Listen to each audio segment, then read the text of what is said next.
30% test positivity, largely in states where we're often testing the most symptomatic or only symptomatic individuals, unlike in California, where we do a great deal of testing of those who are either asymptomatic, pre-symptomatic, or not infected at all. So we see that the Midwest experiencing quite a significant increase in cases, but really states right next door to us where they've experienced surge. California, as you've been tracking over the past couple of days, we ourselves have seen increase in cases as well in many parts of our state, something that we're closely watching. And in the backdrop of our tier assignments today really gives that context. I like to think of it as the sort of level of COVID transmission is generally higher in this environment than we've seen over the past many weeks. So what are we seeing in terms of case numbers today? 5,367 reported cases today.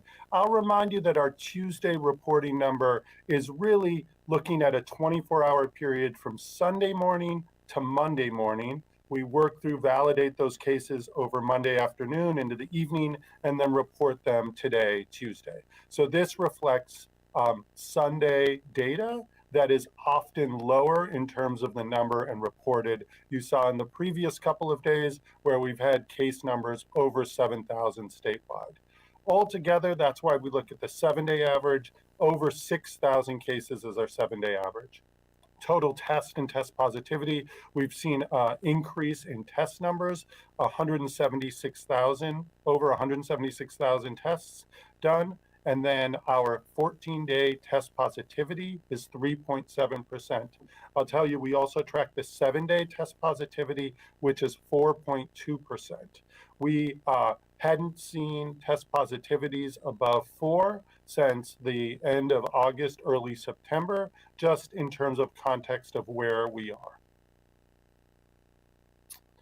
So 14-day test positivity, 2.9 back in October. Today, just 2 weeks later, 3.7. Similarly, we talk about hospitalizations and ICU numbers. I'll just also remind you or tell you for the first time, some of you, the trend that we've seen as we continue to learn about COVID transmission is when we identify cases today, we expect to see some of those cases, approximately 12% of the cases, end up being hospitalized 14 days later. So between 14 and 21 days later. So today's cases become hospitalizations 2 to 3 weeks out. And so it's important as you look at today's hospital numbers of 3,083, which represent 31.6% increase over the past 14 days. These really higher number of cases that we've seen over the next few days won't manifest or won't become patients in hospitals for another 2 to 3 weeks. Similarly, we know that the ICU hospitalizations have increased, currently at 859. That's nearly a 30% increase over the last 14 days. And we know that patients hospitalized today with COVID, if they need ICU level care, often need that within the first 7 days of hospitalization. So as we see that hospital number creep up because of the case number that's gone up, we also know that we'll see an increase in ICU hospitalizations. So we have spent quite a bit of time speaking about all of the things that we should do to reduce our risk. We wanted to take a moment to discuss what are the higher risk or high risk situations. So one thing we know that activities where it's difficult to mask the whole time, so for example, eating and drinking, create a higher risk for COVID transmission. Similarly, activities where you see people who you haven't seen recently, so people outside of your household, also create a higher risk situation. And I'll just say, we often feel this the most with people who we're close to, so extended family, our closest friends. But even if we haven't seen them for a while, just because they're close to us personally doesn't mean that they have a lower risk of either passing COVID on to you or having COVID come from you to them. So we want to be very careful, not just with those we don't know from outside of our household, but even those that we know quite well who aren't part of our immediate household. We also know that activities where it's difficult to keep your distance create a higher risk. So imagine multiple people at a small table, either playing a board game or having and sharing a meal. Activities of longer duration, we also know create a higher risk. And activities that don't allow, in spaces that don't allow plenty of fresh air to circulate, also create a higher risk situation. We've talked to you for many, many months about the importance of outdoors versus indoors.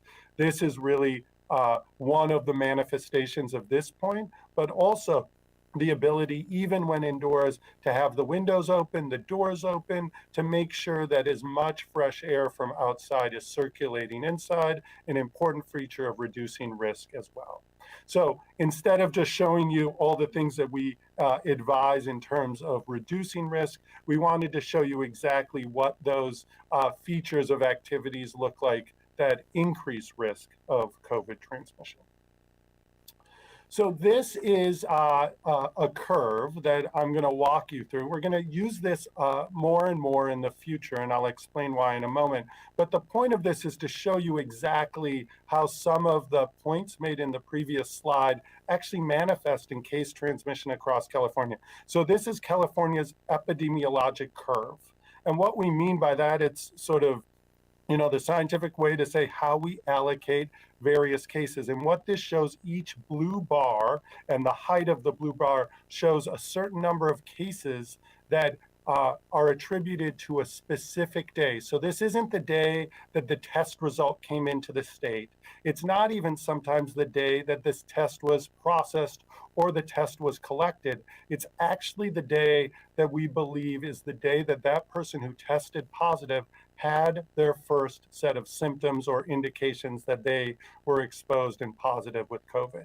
So when you look at this curve, you'll see early on the left side, those early March, mid-March and early April days, after we did the first red line that you see going vertically, is when we did, as the state, the first state in the nation to do a stay-at-home order. And we see what was a orange curve, yellow curve that was going upwards begin to flatten. That's our first effort to really flatten the curve. And we did a pretty tremendous job over those first many months of our response to COVID. And then the second vertical line shows when we, after seeing some increase in our openings, an increase in mixing, and increase in cases, when we did statewide our our statewide masking order, which really advised all of our citizens to wear a mask in many, many of the settings outside of their household. And at that point, you see over the next few weeks that we begin to, even though it's pretty steep, that rate of rise starts to reduce, and we start to see us working towards the peak of our first real surge in cases in California. The last red vertical line right around the middle of July shows when we'd seen such high levels of cases that we put more of our sectors that were open indoors, and we required them to close to indoor activities and move them outdoors. So restaurants, some bars in some regions were moved outdoors, others were in other regions, they were closed down outright. So we start to see this move between moving things outdoors, reducing the number of activities where you can't stay masked throughout the entirety of the activity, that those changes were the ones, along with that statewide masking order, were the actions that helped us bring down the curve from those high peaks in the middle of July and begin to move into the really flattened curve that we enjoyed over the last many weeks. You'll see at the very far right, that yellow shaded portion, that the blue bars are starting to increase again, and we're starting to see a number of counties and statewide, just an increase in the number of cases. And that is what we are concerned about. That is why we are watching things very closely. And that is why today's announcement, when Dr. Pon announces the tiers, you'll see a number of counties moving from towards a more restrictive tier as we expected and anticipated even last week.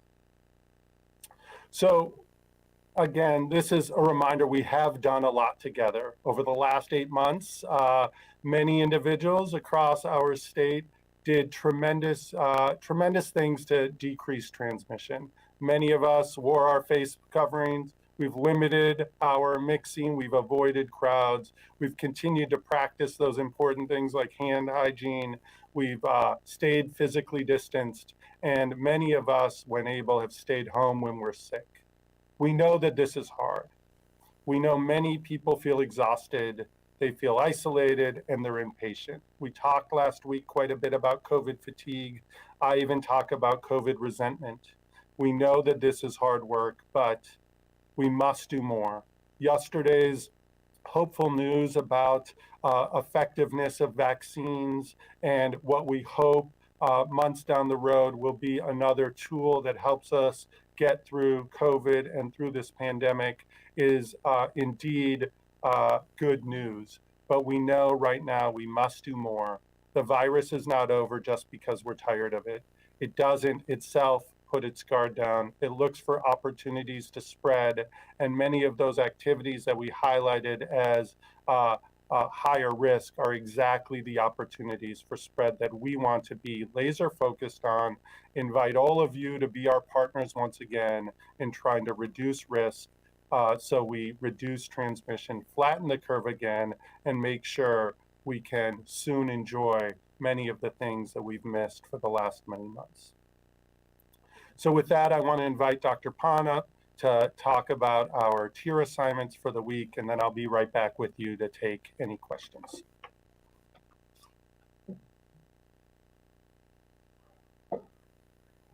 Good afternoon. Thank you very much. So as mentioned, it's my turn to talk to you today about where we are with our blueprint for California. So as you've seen every week with this structure, we have this blueprint that we had unveiled that outlines the criteria for loosening and tightening restrictions on activities based on the levels of disease transmission that we are seeing, both at the county level and statewide. And as I can remind you, every county is assigned to a tier based on test positivity, adjusted case rate, and our health equity metric.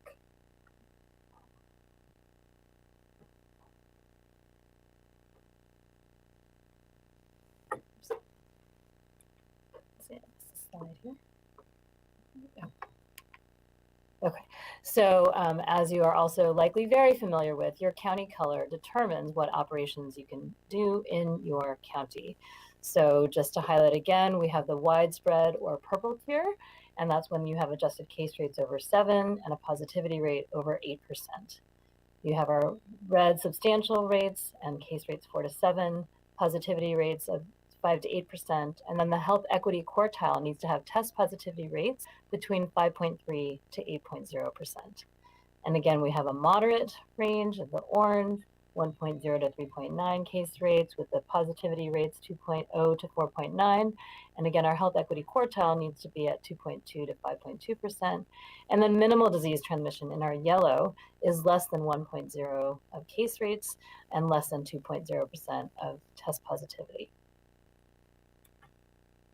So what we want to show you here, it's actually very interesting to think about that epidemic curve that Dr. Ghaly showed you and what's happening in our state. And this again really shows us how we have moved as a state with the changes in disease transmission. So we started out and we launched this blueprint for a safer economy at the end of August. And we started out with a really large proportion of our state in the purple tier and the widespread tier. And you can see as we progressed every week that we've opened more and progressed more and more counties towards the right, towards the minimal. We look at October 27th, the week of that week, and it looks there like that was probably where we were the most open. We had the least number of counties in the widespread tier that has the most restrictions, and more counties were on sort of the other side of this, and the most counties in the yellow or minimal tier. Just as you saw in that epidemic curve, what was happening around the same time was that we started seeing some slow increases, probably the beginning of October. So as we've seen reopening, which is anticipated, we've started to see more cases and more concerns about increasing community transmission. In addition to our reopening, you've seen as that map that you saw earlier as well of the whole country, and we are side by side with other states and other parts of the country that are having increasing cases as well. So over the last several weeks, you've seen actually that we have had a few more counties come into the widespread tier in the purple. And we're going to tell you which counties today have moved into the different tiers and moved backwards.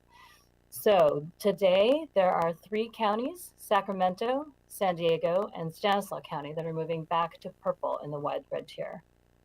There are several counties moving back to the red or substantial transmission tier: Amador, Contra Costa, El Dorado, Placer, and Santa Cruz. And there are also counties moving back to the orange tier: Modoc, Siskiyou, and Trinity. And again, with these increases, we are not seeing any counties move forward this week. So to remind you, and as Dr. Ghaly mentioned as well, all of your simple acts can make a huge difference for COVID-19, and it will help us prevent the flu as well as we head into the usual flu season. We really implore all of you, wear a mask and maintain 6 feet of distance from others. It's always really important to wash your hands and have good hand hygiene, especially before you're eating. And you again heard all the things that can be high risk, so it's really important to have hand hygiene. That is actually much more important than cleaning surfaces and other things like that. It is much more important to be cleaning your hands, washing your hands before you're touching your face or before eating. And really, really important, as hard as it's been, as Dr. Ghaly emphasized, is minimize mixing. It is really safest to stay with the people in your own household and minimize mixing with other people. And really important to get your flu shot. I have gotten mine. I've made sure everyone that I love has gotten theirs. Please, please get your flu shot and help protect all of us from flu this season as well. Thank you.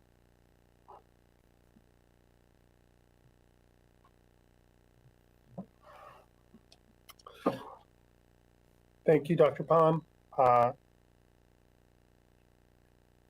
want to start by taking the first reporter question.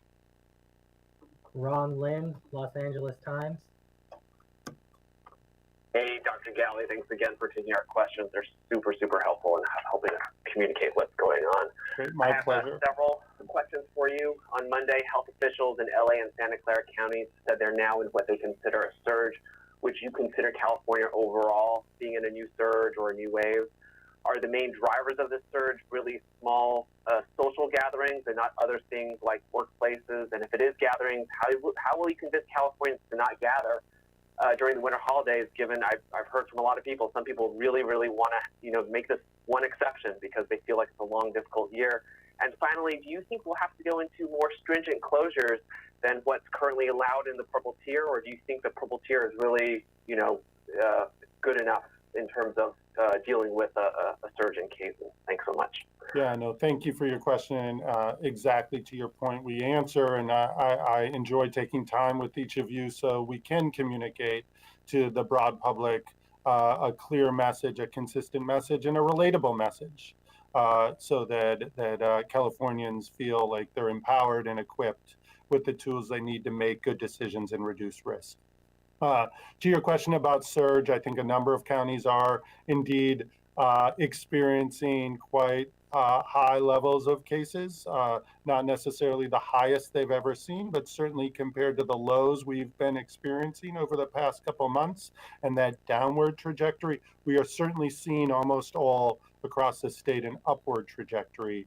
And so those things that gives us concern. Is California in a surge?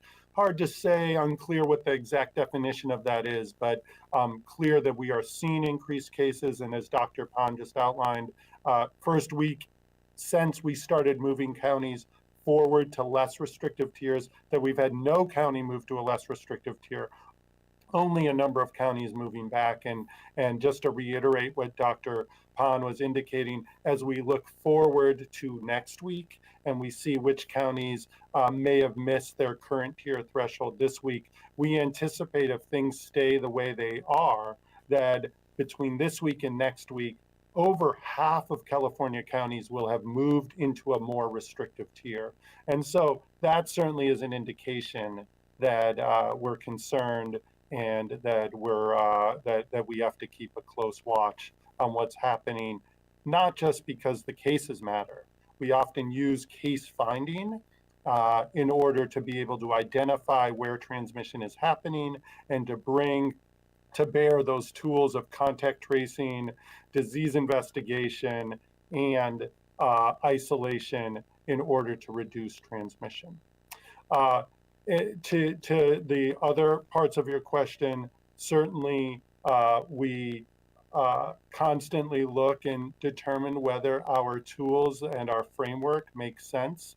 As the governor indicated yesterday, we feel that the blueprint is working, that exactly at the time we're seeing increases in cases statewide, we are beginning to see counties move to a more restrictive tier. We talk about not just loosening restrictions through the blueprint, but when needed, tightening. So we believe California has a framework that is going to help us get through the next many months, but we evaluate it constantly. A number of counties asked us to look at their data, to take into account certain conditions in their county as we think through that, but certainly because there's generally more transmission, more community transmission, we are certainly quicker to work with our counties to make sure that we don't miss a beat. And if a county does need to go into a more restrictive tier, we do that in a timely way to make sure transmission doesn't get away from us. And we've seen it before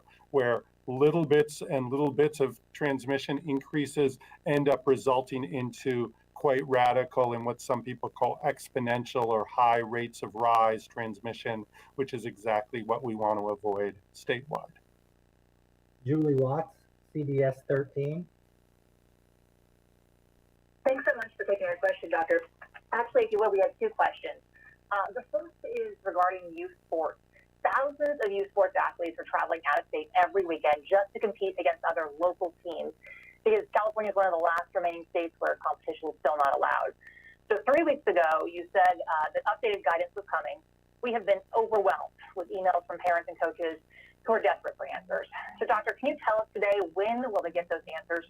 And actually, from a public health perspective, are you more concerned about kids getting COVID on the field locally or contracting it while traveling to states with higher COVID rates and then bringing it back here? And then one more regarding the Perkin-Elmer lab. Dr. Ghaly, CBS 13 has uncovered a surprisingly high number of inconclusive test results coming out of the state's new lab in its first week. Have you identified a problem or a solution yet? Sure. So thank you for all the questions. So look, I'm a father of 4. My kids are also desperate to find out when they might return, not just to practice and conditioning, but competition as well. So I join the ranks of parents who are concerned and want to see California guided by science and data, but also finding a way for our young people to have that important outlet, that important expression of activity. So I share with many parents, and I know a number of people on our team do as well. So I say that to begin. We are, and I said it before, close. These are not easy guidances to put together. There's not just the competition issue, but there's the conditioning issue. There's understanding how we continue to drive through our equity lens to make sure that there's important broad access to all of these opportunities. And I will say it to people who are close friends of mine, others around the state. I hope that we find a way to hold on a little longer, that we understand that moving into states and other areas with higher transmission is risky, not just for that team, but for the community that they return to. So to answer the second part of your question, or the second question you had, absolutely, we want to find ways to discourage people from traveling long distances to play other teams, play local teams, because it's allowed there. We know that these are difficult times. We are working to make sure that we have solutions that are appropriate for a state the size of California, not just from the geography, but from the population size as well. So soon, but not quite today, that guidance will be out. And I, like you, have heard from hundreds, even close to thousands of parents and concerned coaches as well. So we are certainly interested in getting this out soon. With regards to PerkinElmer, a new lab often goes through some important validation periods. We did identify that even a higher number than expected of tests in the first week came back inconclusive. We have been working closely with the PerkinElmer team, with our lab directors, with the staff to ensure that we have identified the reason for that and corrected it. We believe that we have. Not only time will tell, but we're continuing to watch closely those results. To get into the weeds a little bit, certainly one of the validation steps that confirms that the necessary sort of chemical reaction to run the test didn't occur for some of those inconclusive tests. We've identified some of the issues with why they didn't occur and have since corrected it. So we feel like we're on the road to having fewer inconclusive tests so that the lab can do what it was meant to do, which was provide timely information about someone's COVID status to equip public health departments and other entities to track the transmission of disease. And I would say that if you're one of those individuals from the PerkinElmer lab in Valencia or any lab that receives an inconclusive test, if you were tested because you were concerned about your symptoms or your exposures, please get retested if you have an inconclusive result. We will, through our own efforts, try to expedite the result so we can give you more timely information. And until you get that result, you should take appropriate precautions to protect yourself, protect those around you, and make sure we don't have additional transmission as we wait for that result. Melanie Woodborough, ABC 7 News. Thank you very much for taking the question, Dr. Ghaly. Appointments for essential workers at the SF testing sites appear to be booked out for the next couple of weeks. I reached out to the COVID Command Center about that, and they are telling ABC 7 News that the appointments are being prioritized specifically for essential workers who have symptoms or have had a known exposure. We know that a lot of people might be asymptomatic or uncertain whether or not they've been exposed to somebody with COVID-19. And for those who are traveling for the upcoming Thanksgiving holiday, even though that is not highly recommended, what should those individuals do if they cannot find a test site to go get tested? Yeah, I mean, these are great questions. We agree that prioritization should be for individuals who are symptomatic and concerned with a significant close exposure. That said, we have worked hard county by county and statewide, and the exact reason we brought on a large new state lab with the goal of reaching 150,000 new COVID tests a day was so that in the times when we're seeing cases increase, when we have more people who are experiencing symptoms or had close exposures, that we can continue not just to test those individuals, but continue to test people broadly across our communities. That helps us not just from a surveillance perspective, but it gives us confidence we're finding those asymptomatic or pre-symptomatic cases and have the chance to reduce transmission through the additional contact tracing and isolation protocols. So it's a vital strategy for California. We talk about case finding. We are serious about that. We want to find the cases, not just the more obvious people who have symptoms and are likely closely exposed. Identifying those individuals is, of course, important and useful, but equally important is finding those people who may not know they're positive so that we can help wrap around them and ensure they're supported to reduce transmission. So my hope is not just the site that you mentioned, but all sites in California can continue to allow all comers to get tested. We will work with county by county to make sure that that does occur, especially as we continue to support schools and other essential areas of our communities to not just stay open, but open anew.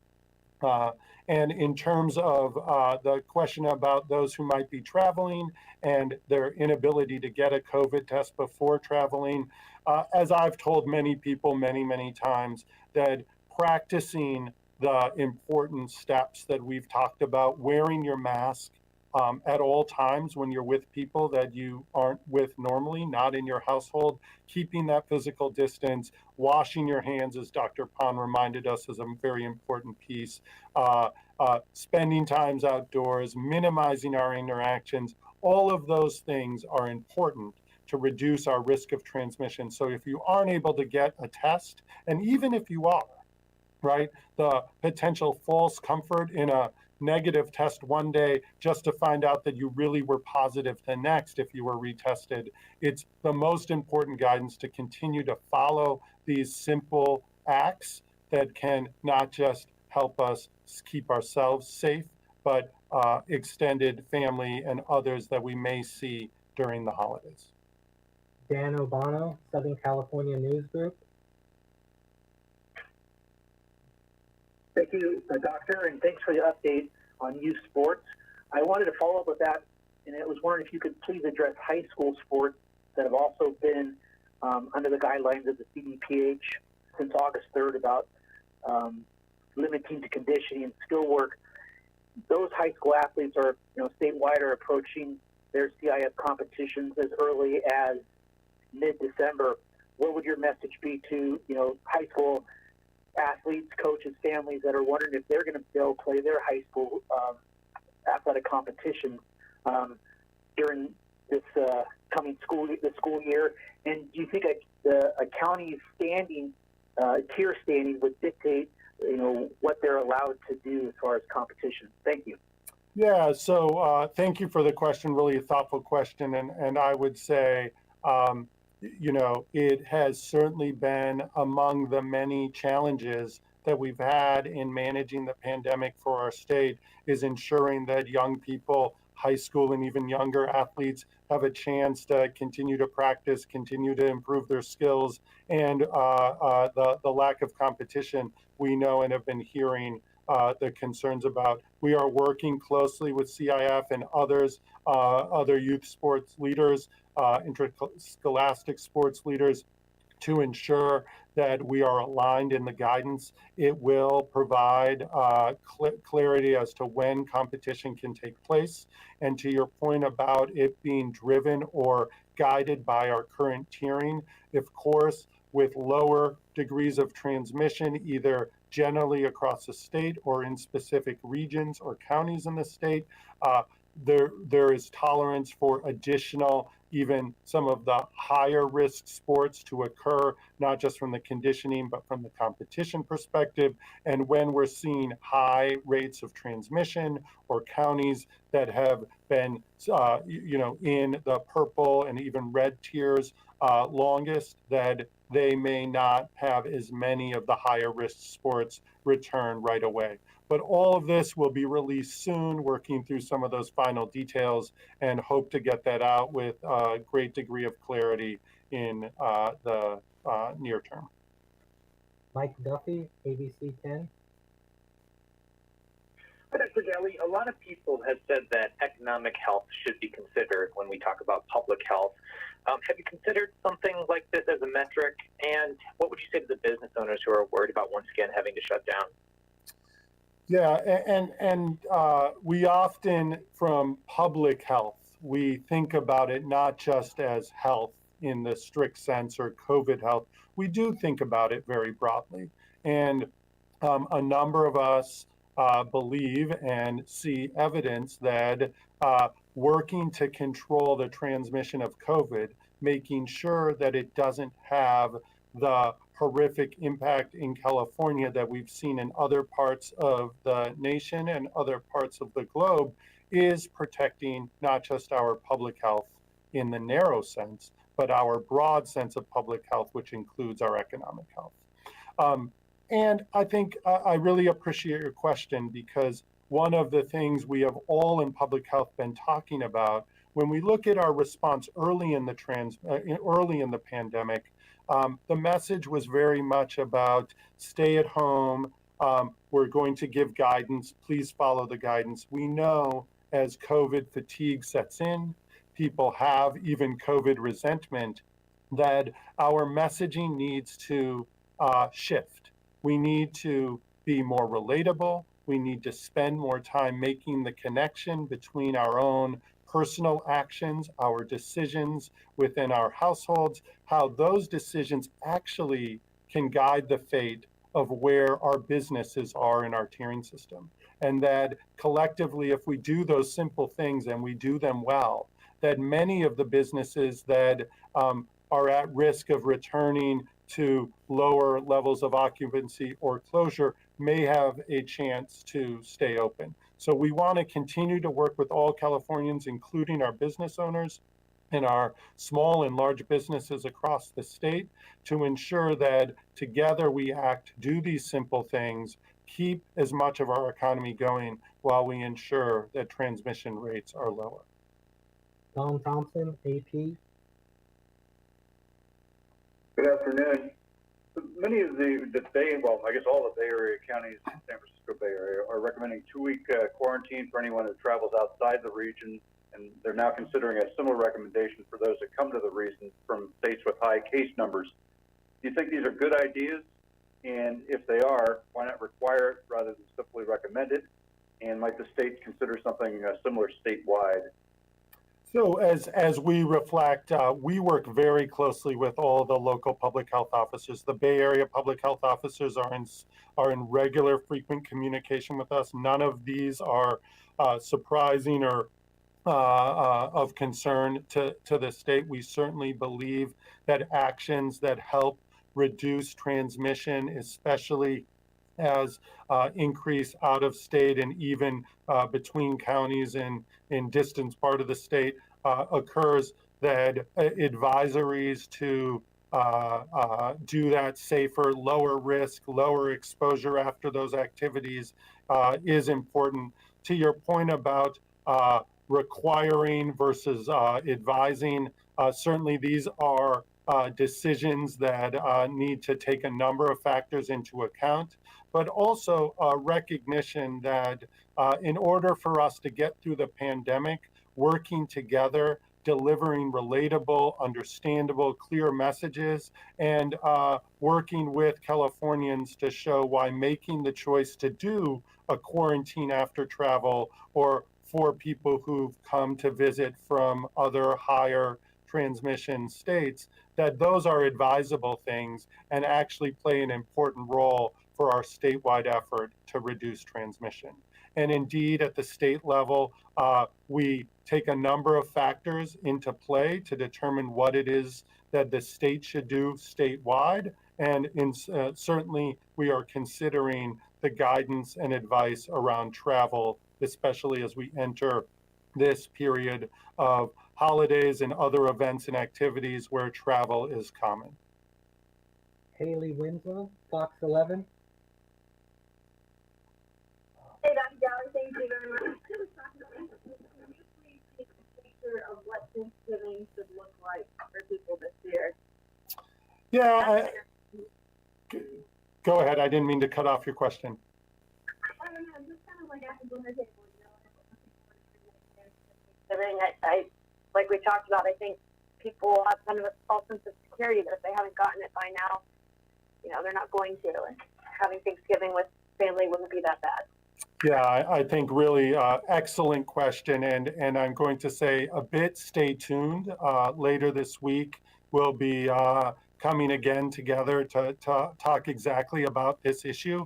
But in advance, I think it is important to say, just because you haven't been infected or you knew you were infected at this point, doesn't mean that you're protected or safe, right? Our actions on a day-to-day can really change our own risk profile for being infected by COVID. The slide that I showed earlier showing what high-risk activities look like, I think are exactly some of the points that I'll reemphasize. Activities that end up being close number of people in small spaces where you can't easily keep your mask on the entire time, that are long in duration, that include people within your household, but from beyond your household that you haven't seen in quite some time, and where air circulation from outdoor air is not great or even good.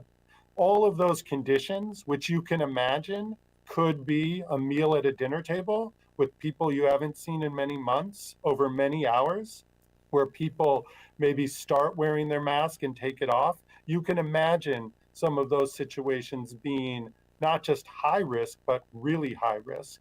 And the concern for that is real. And we do advise as much as possible that people make plans and make choices that reduce those activities, those types of activities as much as possible to manage our risk. We know we're entering a period where people not just are bringing their guard down, but they desperately want to bring their guard down. They're eager to see people and do things that they miss doing. And we certainly know that Thanksgiving this year is going to look different than Thanksgiving last year. But for us to get to the things we miss and love, we do have to make these hard choices. We do have to make these sacrifices. And we hope to be your partners in making those choices along the way. Brody Levesque, LA Blade. Good afternoon, Dr. Ghaly. Dr. Anthony Fauci, the nation's top disease infectious expert, just announced that if the Pfizer vaccine is readily available, he will be taking it. I have a couple-part question here because this has been a controversy and it's ongoing in certain parts of California.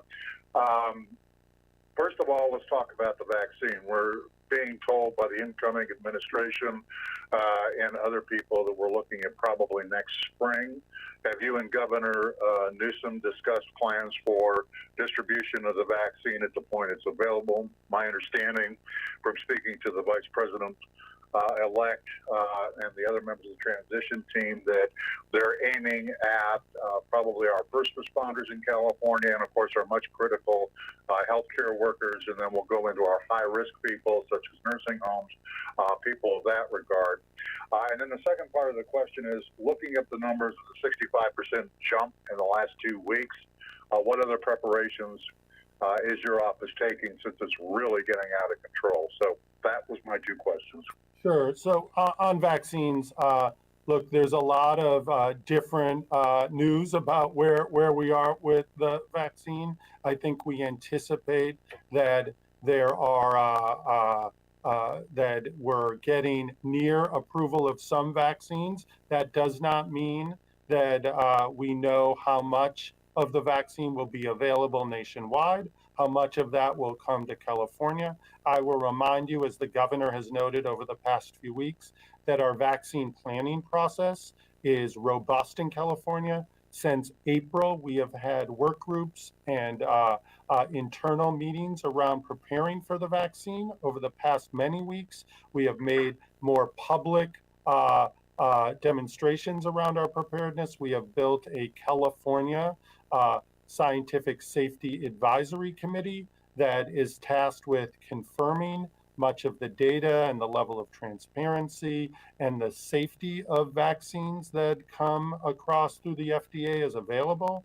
We've built a team of ethicists and other experts, including geriatricians and individuals who understand different challenges with prioritization of scarce healthcare resources to create a plan so that California, with equity in our forefront, can provide vaccines when available to those who would need it the most, benefit the most, and then when we have more vaccine, who the next priority groups will be, and then when we have widely available vaccine, how we get it distributed to all Californians. So that is certainly what we continue to work on. I'm always pleased to hear a trusted, thoughtful science-first person like Dr. Fauci give his opinions. It informs and guides us as well. So we look forward to more engagement with Dr. Fauci. I have some regular engagement there, and we do look forward to that moving forward on the vaccine and the total global response. In your question about the level of surge, I think that's what we've been indicating for weeks. We are concerned about this. high level of increased cases, whether you call it a surge or another term of art to describe it. We are certainly working to ensure that those transmission rates begin to come down. And that's exactly why on this Tuesday and each Tuesday, we discuss the tiers. And before we announce county assignments, we remind you that the blueprint is not just a strategy for thoughtfully slow, stringent loosening, but also for the tightening of some of our restrictions when we see exactly what we're seeing now. Spencer Custodio, Voice of OC. Hi, Dr. Ghaly. Thanks for taking our questions. I'm just trying to figure out what some of the primary drivers. I know yesterday you had mentioned some social gatherings, you know, at private households might be contributing to the increased spread. But if you know, any of the contact tracing and efforts and the data there has shown, you know, maybe some restaurants or bars that are open in certain counties. I think, you know, if you're Orange, you're supposed to be outdoor. But if any of those kind of establishments are also helping drive some of the increase in cases, and, you know, how might some of the guidelines could potentially change, maybe allowing less people indoors or restaurants, encouraging more outdoor activities as much as you can during the winter months? Yeah, I mean, very thoughtful question, Spencer. Thank you for it again. And as I mentioned yesterday, because of the contact tracing information, because of the outbreak investigations, because of our thoughtful engagement with people when they're getting tested to ask what their experiences have been, we do have information. It can always be improved. We work hard to make it more robust, but it does point towards certain activities, and each county is different. I'm impressed by how in some counties, one of the leading areas of transmission are, as you pointed out, indoor dining. In other places, it turns out to be something different. Let's say some outbreaks in places of worship. Consistently, we hear across all of the counties concern around private gatherings. Some people call them backyard barbecues. Some people call them household gatherings. Certainly many of the attributes of the higher risk activities that I outlined earlier go into play for why household gatherings, private gatherings are higher risk. We tend to take our guard down. We think it's safe because we know the people. Even though we haven't seen them in some time, they're longer activities. Even when we start outdoors, we move part of it indoors. Those sort of actions we know increase risk. So we shine a bright light on those activities because when we put out the clear guidance, sector by sector, business by business, those apply in one place. But our actions, our personal responsibility is also very key. We will continue to dig into those data, work with our local public health partners, dig in deeper to the contact tracing information that we have greater and greater every week, so we ensure that with better precision, we find those areas where transmission is occurring and ensure when necessary, we do limit occupancy if that's indeed going to help us reduce transmission or really encourage and even create an environment where activities move from indoors to outdoors. All of that becomes a little tougher during the cold winter months, but still we are going to work together through this, and we will take the necessary actions as we see the data and science point us towards those actions. Lori Weisberg, San Diego Union Tribune. Hi, thanks for taking my question. I have, well, it's kind of a two-part question. First, I'm wondering, are you talking, obviously I'm talking about San Diego County, but are you talking to county officials who are trying to see if there's any way to avoid the restrictions of the purple tier, anything they can do other than ramping up their testing to sidestep what will be basically this third shutdown of indoor service for restaurants and bars and gyms? And second, are you worried about the unintended consequence of, with this pandemic fatigue and businesses who feel they've done all the right things, saying, you know what, I'm going to take my shot, my chances, and I'm going to just stay open for indoor business if people want to come inside? Are you worried that you're going to see, and then maybe there's not the resources to enforce that? Are you worried about that starting to happen little by little with what you acknowledge as pandemic fatigue for both businesses and patrons? Yeah, so on the narrow San Diego question, of course, with every county, especially counties that are increasing spikes, we're always in close dialogue. I myself talk to many counties every day, whether it's their public health leaders, their elected leaders, answering questions, hearing perspectives, hearing viewpoints, and trying to relate and express our level of concern. But it also always comes with a hand of support, a hand of interest, in trying to figure out what is the next thing we can do, what is the current state of affairs, and that goes for San Diego as well. I commend the leadership there, up and down from their board to the number of people in their public health department and throughout the county who are really going through tremendous efforts to not just keep things open, but first and foremost, to pay attention to transmission, to recognize that this is a serious and deadly situation for many, and that we want to do what we can to reduce transmission.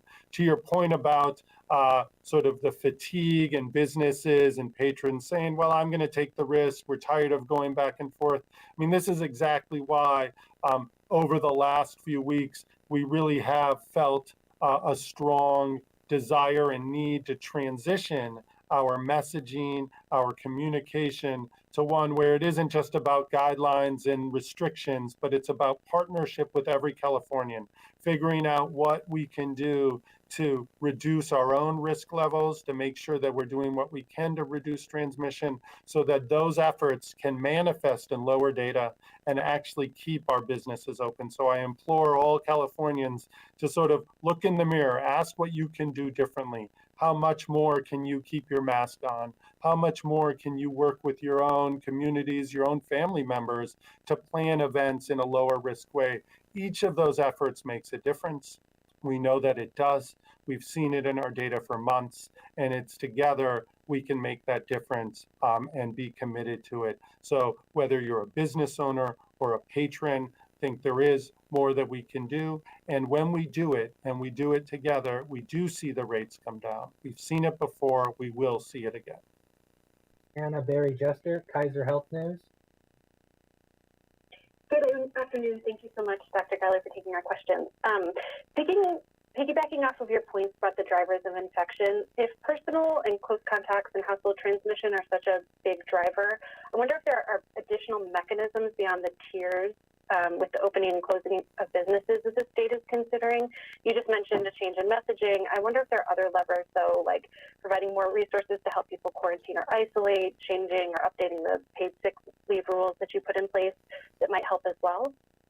Yeah, so we do. We think about all of those things, and we agree that those are some very important aspects of things that counties can prioritize. The state has provided quite a few resources already to support that, and we're always looking for either improved messaging or additional services and support. We know that a number of people who where it's really difficult to isolate for the entire period or for an entire day, just based on who's in the household, the responsibility as a breadwinner or a primary caretaker, that these things are difficult. And we are certainly working county by county to identify those resources, those messages, those practices that might help us do better, even if not perfect, but better at reducing transmission.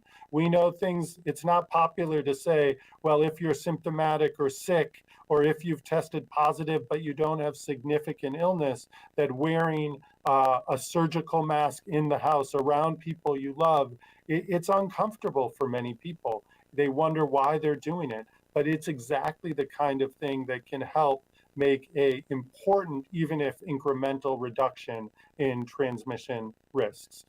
As it relates to sick leave policies, we're constantly watching the clock, we're constantly watching the impact, and among others in state government, we are always looking to see where we are with our federal partners in terms of providing resources so those important programs can be extended, and that the need to put food on your table, to make your rent, and those important, reasonable pressures that all of us face aren't the things that always get in the way of us being able to take care of our own health, the health of our families, and the health of our communities.